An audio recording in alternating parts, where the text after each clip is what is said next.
chat.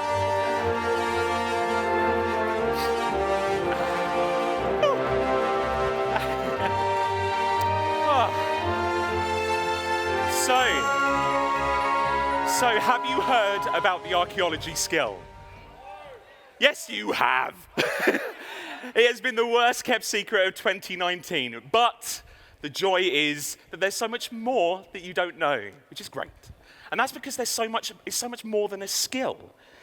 On one hand, it's a gathering skill, like your fishing and woodcutting, getting your knees dirty to gather puzzle pieces of our past from the God Wars or the Zoroastrian Empire and more. But on the other hand, archaeology is actually a manufacturing skill, like your fletchings and smithings, putting artifacts back together to create treasures that have so many uses.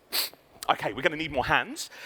Archaeology is also 5 new areas waiting for you to delve into, including subterranean Al-Kharid, the far-flung reaches of Mauritania, and below the wilderness. And archaeology is also swathes of rewards. We're talking about 3 new genres of reward that's going to mix up play, particularly for higher level players. Okay, let's get started. Let's jump in to the gathering side of the skill, excavating. Okay, so unless you're a Wikipedia whiz or an archaeology major, you don't know that this is a mattock, which is the humble pickaxe, if you will, of archaeology. You'll get that joy of progressing through the mattocks as you level, similar to mining. Note the crystal mattock, the incando mattock, and the mattock of space and time. So you're probably thinking about how you'll get these. It's with these that you gain your first archaeology XP. You'll find excavation hotspots at dig sites, uncover and keep materials from lost ages, and get those dusty gains. How will it feel? So there's a smidge of the mining rework to it. There's no competition, but you are all in the same place as each other. And occasionally, excavation sites will become extra worthwhile, highlighted by time sprites in similar ways to Rocketunities, which is always a terrible name, and I'm sorry for calling it that. But while you're going to be spending a decent amount of time gathering, the real fun comes from these.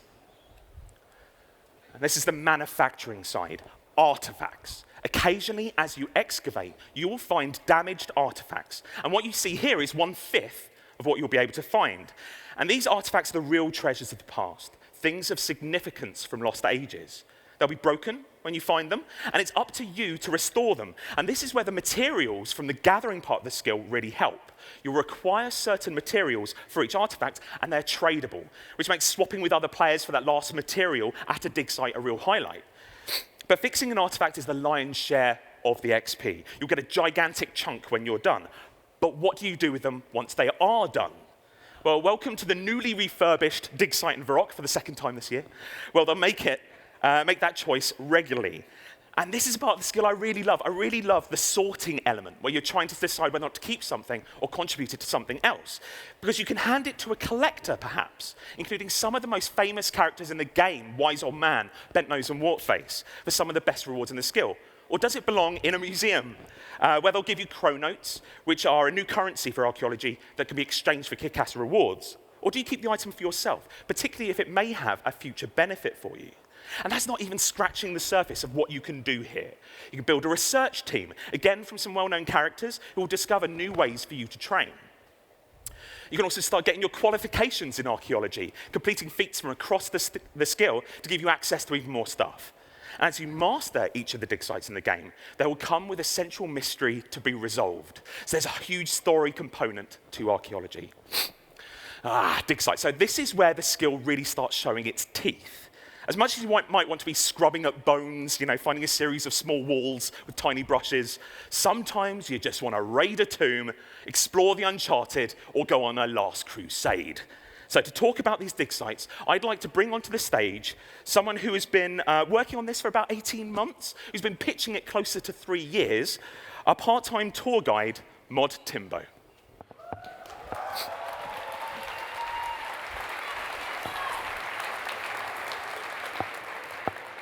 Hello everyone, and welcome to Timbo's Tours. And this afternoon, I will be your guide on a tour of archaeology. Today, you'll get the chance to see some of the awesome sites and a taster of what you'll be able to get your hands on. Let's head first to the Caridian Desert for our first stop of Caradet. Found near to the Gielinor, this ancient fortress and stronghold once housed Zaros's armies and fell to the ongoing onslaught of Zamorakian forces during the God Wars. Previously thought lost to all Zarosian allies, this excavation site's manager, a certain Dr. Nabanik, knows different.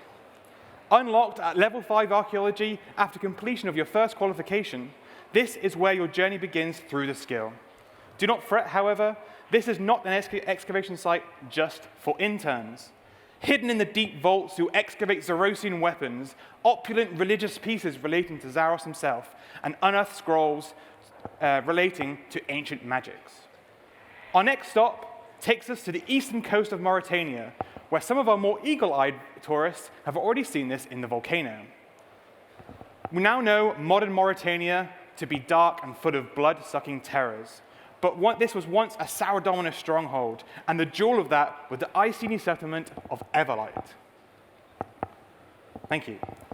At its heart was Everlight itself, a towering lighthouse which illuminated the coast and provided much-needed light to the Iceni who once lived here.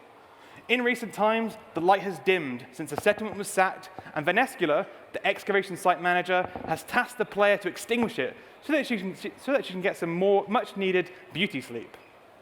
This is one of the sites which unlocks at level 20, and here you'll be excavating Icenic cultural items, discovering more about the Dominion Games, and learning about how this once great landmass fell into the islands we now know. Next up, deep below the wilderness, under the scar left by the Sword of Edicts thrust into the ground by Guthix, lies the infernal source. Not much is known about the fiery rings of brimstone other than they will have a demonic connection to Zamorak, and it deserved to be struck by Guthix in order to shut it down. Here, also starting at level 20 archaeology, you'll be excavating Zamorakian cult relics, delving deeper into Zamorak's cult connection with demons, and learning more about how demons were brought to Gielinor. Now, we've had a tour of 3 excavation sites of Caradet, Everlight, and the Infernal Source. It's time to talk about 2 more sites for which Timbo Tours haven't quite sent our expeditions to quite yet. We can't take a look and see what's going on there right now, but I can give you some quick teasers and their names.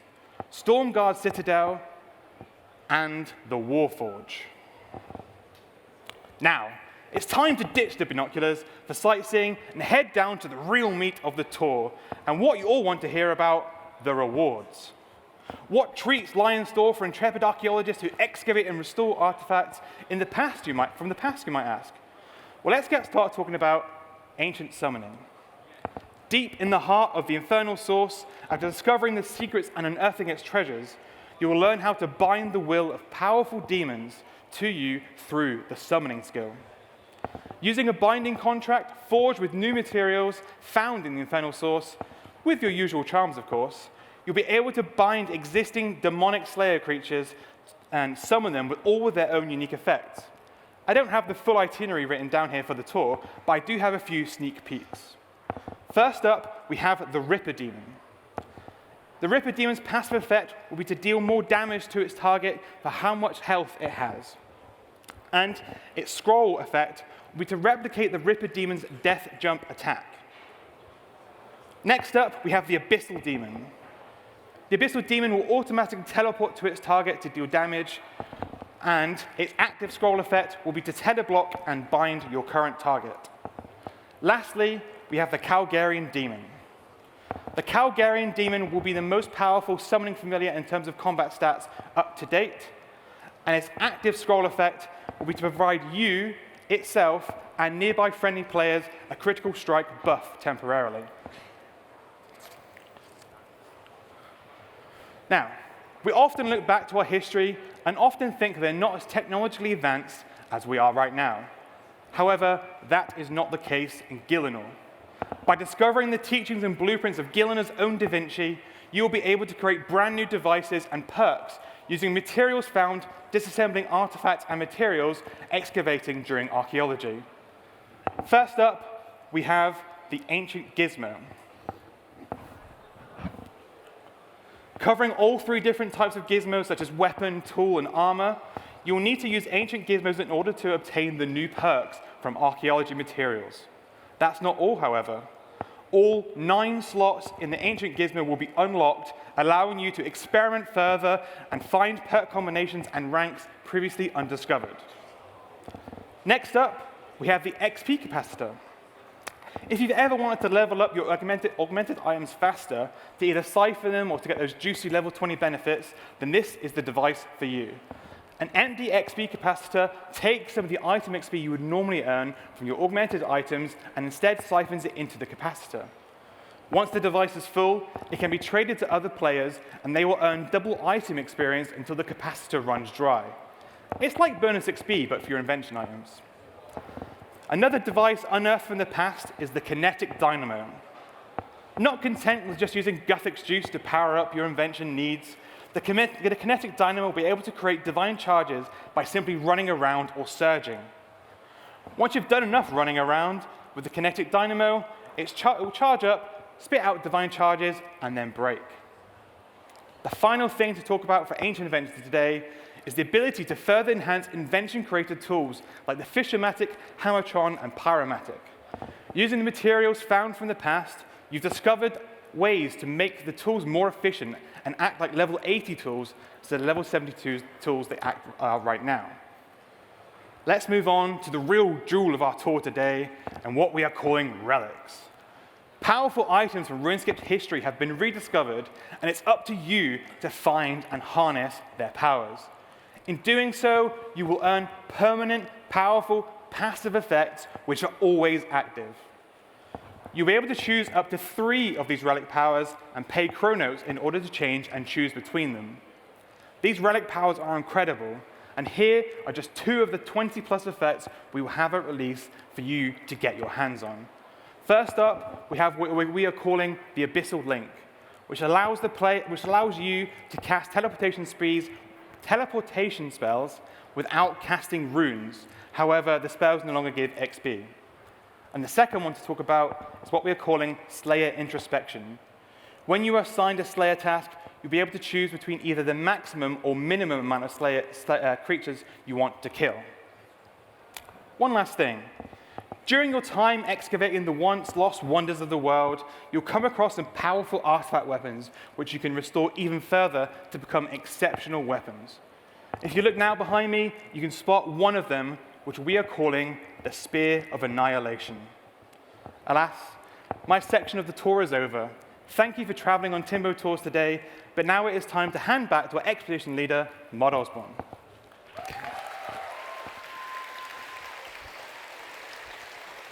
Bless you, Timbo Face. Okay, this is the bit where I get to completely steal all of the mic drops from the archaeology team and do them myself. So first off the bat, is this an elite skill? Does it go up to 120? Okay, this is not an elite skill. This is a skill that everyone can play as soon as it drops. And I can reveal that archaeology will be going up to 120 on launch. As you can see from everything we've talked about, we've spent a large amount of time, love, sweaty buttocks and dirty mattocks, and packing this skill to the rafters. And more content will be dropping into the skill over the year and beyond. It's worth noting there will be an embargo on all lamps, stars, bonus XP, double XP, and other skill boosts until 6 months after the skill launches. We also wanted to remove the barriers from experiencing it. So we'll be raising the skill cap from 5 to 20 for free to play, giving everyone the Caridette dig site to rummage around in. And if this goes well, then we'll look to do that with other skills. Oh, and I wanted you all to meet the skill pet. Okay, RuneFest, I would like you to meet Archie. It's a child mummy, which is odd to say, but he can be rude and impatient. Of course, he will act as an override for your familiars, which is when you really get to see him at his best. Go on, Archie. There we go, looking cool. Now, for many of you, this will be the ultimate prize. Or perhaps you'll be shooting for the Master Skill Cape beyond this. Or keep the perks under wraps for now, mainly because you won't have the context of whether or not they're good. But the skill icon may well change up to launch, so please do give us feedback. But there's something about that black and white that I find pretty slick. Okay, and I think it will look great with one of these, which is the Archaeology Elite Skilling Outfit. Now, this is coming out on launch of the skill and is entirely gained from archaeology. This will use something other than the fragment system for you to, that you may be used to. So you'll have to do some very specific things to gain it. I won't tell you now, but do get the archaeology team drunk later to find out. Okay, now for the doozy, the release date. Okay, you can see the development is hugely progressed. You'll have played the demo in the volcano, at least if you're here and not watching on the stream. You'll be playing archaeology and all 5 of its dig sites, ancient invention, ancient summoning, relics, and more in January 2020. Okay. Prepare to get a whole lot of sand in your crevices. Thank you very much.